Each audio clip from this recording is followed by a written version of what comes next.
Thank you so much for joining us for another edition of All Angles. I'm DIONNE Jackson Miller, and a very special welcome to our viewers on OneSpotMedia.com. The Office of the Political Ombudsman once again in the spotlight after Ombudsman Donna Parchment-Brown raised concerns about the timing of a $626 million road rehabilitation project in St. Mary. This, of course, because there's a by-election that's pending to replace the Member of Parliament for St. Mary Southeast due to the death of Dr. Winston Green. Now, joining me in studio to discuss these issues, the relevance of the office, we have Attorney at Law and Director of CAFE, Citizens Action for Free and Fair Elections, Nancy Anderson. Also with us, we have Alando Terrelong. He is Member of Parliament for East Central St. Catherine. Venetia Phillips with us as well, Councillor for the Pepin Division. And we also have, rounding out our panel, talk show host and commentator Simon CROSSKILL, returning home. Well, before we go to our guests, here's an overview from Giovanni Dennis. Controversy over a project to repair the Junction Main Road in St. Mary, the opposition objecting. We have an issue with two things. One, there needs to be an assurance that there's value for money in the work that is done, and secondly, that the work is managed in a way which is fair and transparent, and so that you don't have public funds being used corruptly, as was done in the debushing project prior to the local government election to influence the outcome of a by-election. The PNP reporting the matter to the political ombudsman, her office expressing concern. We discussed the Junction Road project that has been announced by the government. I was asked to ensure monitoring of a certain number of issues. The Prime Minister, when asked about those concerns. The Contractor General is the constituted authority to oversee the contracting process, and the National Contracting Commission, the National Contracts Commission, the NCC, also has a constituted role in terms of a statutory role in ensuring that the contract process is integrous. And I respond to them in these matters. The government is not using state resources for partisan benefit, and that is just a definitive statement. And in this particular matter, for the allocation of resources for the road, there is no basis for anyone to lodge any complaints for political abuse of public resources. And once again, a robust debate over the purpose of her office, and not for the first time. In recent years, there have been more and more questions about the relevance of the Office of the Political Ombudsman. Justice Minister DELROY has strong views. In relation to her office, because of the strong and good relationship between both political parties at the moment, and where the parties are sitting down and having good discussion with one another, the role of the political ombudsman has really diminished.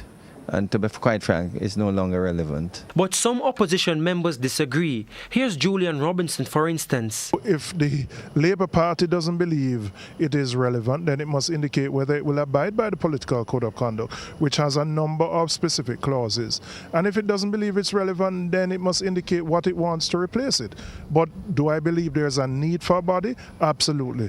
Do I think the Ombudsman needs to be empowered so that he or she can impose sanctions? Yes, I do. We could examine the question of whether we want to give it greater powers, but most of all, what it needs is the political leadership of the country to show due respect for the office. But even some government MPs think the office is still relevant. I do think the office is a very important and serious office, and the extent to which they have two political parties, anything is likely to happen, and she needs to carry out her mandate. Do you think our office is still relevant today? I would say so, yes. As the name suggests, it's the ombudsman or woman that can bring together the two parties who are in the election mode. If there are signs that are hung in the wrong location, or can bring the two sides together to say, okay, these are the rules. This is a code that you signed on to. here's a violation, let's see how we can fix it and, issue directives in that way. So it's important in that regards. But just why was the office established in the first place, and what's its function? Escalating political violence between supporters of both political parties in the 1970s led to the appointment of Jamaica's first ombudsman, resident magistrate Errington Green, in 1977. The second ombudsman, Justice James Sewell Carr, was appointed in 1988. More recently, Bishop Hero Blair was appointed in 2002 and resigned in June 2013. The current ombudsman is Attorney-at-Law Donna Parchment-Brown, who was appointed by Governor-General Sir Patrick Allen in November 2015. I will depend on the leadership of the Prime Minister and the leader of the opposition in their parties and other party leaders to ensure that your members support those ideals to which you have agreed. The Ombudsman is authorized to carry out investigations relating to issues that constitute or are likely to constitute a breach of any agreement, code, or arrangement enforced between or among political parties in Jamaica, or are likely to prejudice good relations between the supporters of various political parties. The Ombudsman may investigate complaints brought forward by any person or body of persons, whether incorporated or not. For instance, a week before the 2016 general elections, TVJ's VASHAN Brown reported, "If you drive through St. Thomas, you will see these flags posted at various locations, orange and green representing the two main political parties. Flags too in East Central St. Catherine posted just outside the Gregory Park Primary School. JLP supporters did not want us to take footage of the flags in the area. Our cameraman was told to leave yesterday."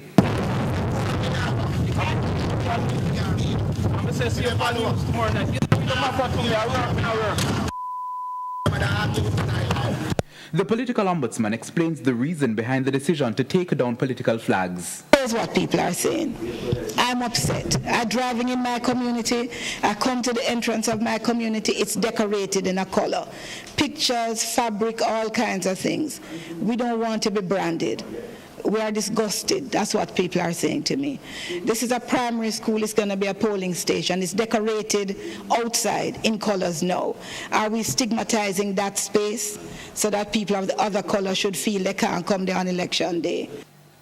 She adds that the office of the political ombudsman has been vacant for 2 years, so many of the candidates are not accustomed to a third voice. And unfortunately, it does not appear that the parties are delivering with sufficient clarity and lack of ambiguity their position and their commitment on these matters. And so we're having debates about if I have my flag but they have their flag. The commitment we make is not I will do the right thing if the other person does the right thing, Commitment is I will do the right thing and stand up for right. Party supporters in some constituencies have also re-erected flags weeks after their removal. What's happening is that when a party leader is visiting an area, they may brand with these colors, or if there's a delegation going through, they'll brand. It's unacceptable.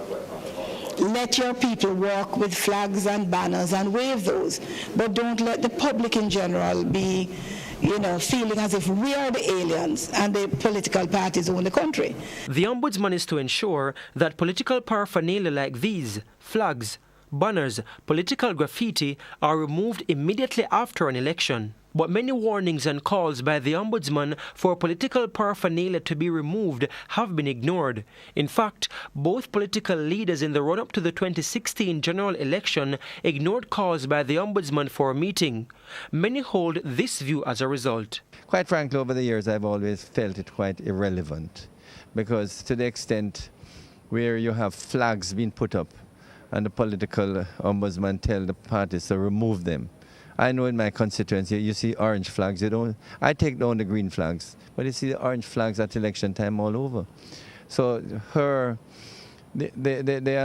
all her instructions have been ignored by both political parties, and so her authority, or his or her authority, have really disappeared. With the office costing taxpayers just under $22 million this year, after it cost $19.3 million last year, the question has once again arisen. Is the office of the political ombudsman still relevant? Giovanni Dennis for All Angles.